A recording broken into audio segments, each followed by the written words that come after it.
Good morning, students. In last lectures, we have discussed goes forward and goes backward formula. Now we do the questions on Stirling and Bessel's formula. First formula is Stirling formula. Actually, Stirling formula is nothing but mean of the goes forward and backward formula. So in Stirling formula, value of u lying between minus half to half. So here we have to shift origin at that point so that we can get u lying between minus half to half. Now in this question we have x जो हमें values given है वो 20, 25, 30, 35, 40 given है। Means जो interval of डिफरेंसिंग चल रहा है वो हमारा 5 चल रहा है और हमें जो वैल्यू कैलकुलेट करनी है वो 28 पे कैलकुलेट करनी है। तो अब हम क्या कर सकते हैं, हम चेक करके देखते हैं कि या तो हम ए को शिफ्ट करें 25 पे या फिर शिफ्ट करें हम उसको 30 पे। अगर हम उसको 25 पे शिफ्ट करते हैं तो वैल्यू हमारी क्या आ जाएगी 25, सॉरी एक्स हमारा कितना है 28, तो 28 माइनस 25/5 मीन्स ऊपर जो डिफरेंस आएगा वो कितना आ जाएगा आपके पास 3, तो 3/5 मीन्स 0.6 आएगा। तो ये वैल्यू जो है हमारी रेंज में नहीं है क्योंकि रेंज हमारी माइनस हाफ से हाफ के बीच में। So we can not shift the origin at point A means 25 पे शिफ्ट नहीं कर सकते। हम अब ओरिजिन को शिफ्ट कर रहे हैं 30 पे, तो जिससे वैल्यू हमारी माइनस 0.4 आ रही है यू की वैल्यू, जो हमारी रेंज के बीच में लाई कर रही है। अब जो हमें टेबल डिफरेंस टेबल बनानी है बिल्कुल सेम वैसे ही आपने डिफरेंस टेबल बनानी है। यू की वैल्यूज लिखनी है आपने एक्स जो है डिफरेंट डिफरेंट वैल्यूज लेके। अगर x आपका 20 है तो u आ जाएगा 20 माइनस 30 डिवाइडेड बाई 5, तो वैल्यू -2। अगर आपका 25 है तो 25 माइनस 30 डिवाइडेड बाई 5, है ना, अप टू सोन।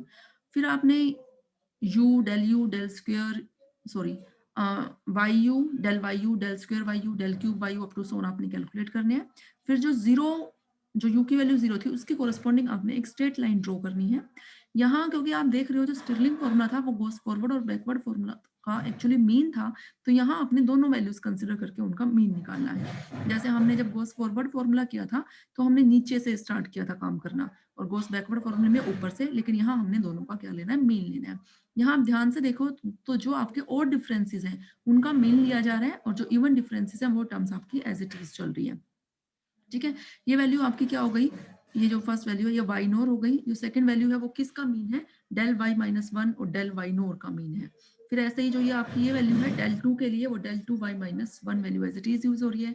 क्यूब के लिए आपके पास डेल 2 वाई माइनस 2 है ना ये value, sorry del 3 y minus 2, और ये डेल 3 वाई माइनस 1 का आपका ये मीन चल रहा है अप टू सोन। अब फॉर्मूले में आपको फॉर्मूला याद रखना है, ये ध्यान रखना है कि यू की किन वैल्यूज के लिए आप इसको मल्टीप्लाई करोगे साथ साथ कोरस्पॉन्डिंगली टर्म। आपने फॉर्मूला यूज करना है, वैल्यूज पुट करनी है, देन गेट आंसर। ऐसे ही नेक्स्ट क्वेश्चन है स्टिरलिंग फॉर्मूले पे। नेक्स्ट देखो क्वेश्चन अब हमारा बेस्ड है बेसल्स फॉर्मूला। बेसल्स फॉर्मूला में भी बेसल्स फॉर्मूला भी क्या था, हमारा गोस फॉरवर्ड और बैकवर्ड फॉर्मूला का मीन ही था, लेकिन डिफरेंस ये था कि गोस बैकवर्ड फॉर्मूला में हमने क्या किया था, उसमें ओरिजिन को हमने 1 पे शिफ्ट करके काम किया था, लेकिन है तो मीन ही, तो यू भी आपका माइनस हाफ से हाफ के बीच में ही लाई करेगा। तो यहाँ एक्स की वैल्यूज आपको 20, 24, 28, 32 दे रखी है। मीन्स इंटरवल ऑफ डिफरेंसिंग आपका 4 चल रहा है और हमें जो वैल्यू कैलकुलेट करनी है वो 25 पे करनी है। 25 जो है वो देखो 24 और 28 के बीच में है। अब आपने ए को उस पॉइंट पे शिफ्ट करना है ताकि यू की वैल्यू माइनस हाफ से हाफ के बीच में आ जाए आपकी। जैसे इसने यहाँ जो शिफ्ट किया हुआ है वो 24 पे शिफ्ट किया हुआ है ना, तो वैल्यू आपकी आ गई। और अगर आप 28 पे शिफ्ट करते हैं तो आप चेक कर लेना, अगर वैल्यू माइनस हाफ से हाफ के बीच में लाई कर रही हो तो आप 28 पे शिफ्ट कर सकते हो, अदरवाइज आप शिफ्ट नहीं कर सकते। फिर बिल्कुल सेम पैटर्न पे आपने डिफरेंस टेबल क्रिएट करनी है। अब यहाँ जो आपने ये लाइन जो ड्रॉ करनी है वो लाइन कहाँ, जैसे हर एक में मीन्स चाहे वो आपका वो फॉरवर्ड हो बैकवर्ड हो या आपका स्टिरलिंग फॉर्मूला हो, तो आपने जो वो लाइन जो ये ड्रॉ की थी वो आपने 0 के कोरस्पॉन्डिंगली ड्रॉ की थी। यहाँ जो आपने ये लाइन जो ड्रॉ करनी है वो 0 और 1, जहां यू की वैल्यू 0 और 1 है उनके बीच से ही ड्रॉ करनी है, इस बात का आपने ध्यान रखना है। तो यहाँ जो आपके स्टिरलिंग फॉर्मूले थे वहां और डिफरेंसेस का मीन लिया जा रहा था और even differences as it is चल रहे थे। यहाँ आपका क्या हो गया, जो आपके और डिफरेंसेस है वो एज इट इज चलेंगे और इवन डिफरेंसेस का आपका मीन लिया जाएगा। फॉर्मूला आपको लर्न होना चाहिए, जस्ट आपने इसमें वैल्यूज पुट करनी है और कैलकुलेट करना है। ठीक है, तो स्टूडेंट्स ये आपका सेंट्रल डिफरेंसिंग फॉर्मूलेस पे 4 ये आपके थे, गोस फॉरवर्ड बैकवर्ड स्टिरलिंग और बेसल्स फॉर्मूला। तो ये आर्टिकल्स और ये इन पे बेस्ड क्वेश्चंस आप लोगों ने ट्राई करने हैं। कोई प्रॉब्लम आती है तो आप पूछ सकते हैं। जो हमारा सेकंड यूनिट है, सेकंड यूनिट में हमारा ये फोर्थ और फिफ्थ चैप्टर है।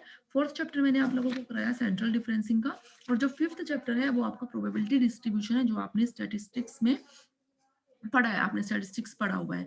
तो अगर आप करना चाहते हैं तो वो प्रोबेबिलिटीज डिस्ट्रीब्यूशन आप लोग खुद करेंगे, और अदरवाइज अगर आप फोर्थ चैप्टर भी करते हैं तो वो भी एनफ है, क्योंकि जो सेकंड यूनिट है उसमें एक क्वेश्चन आपका फोर्थ चैप्टर से बनता है और एक क्वेश्चन आपका फिफ्थ चैप्टर से बनता है। फिर हम नेक्स्ट लेक्चर में हम अपना third unit means chapter 6 start करेंगे।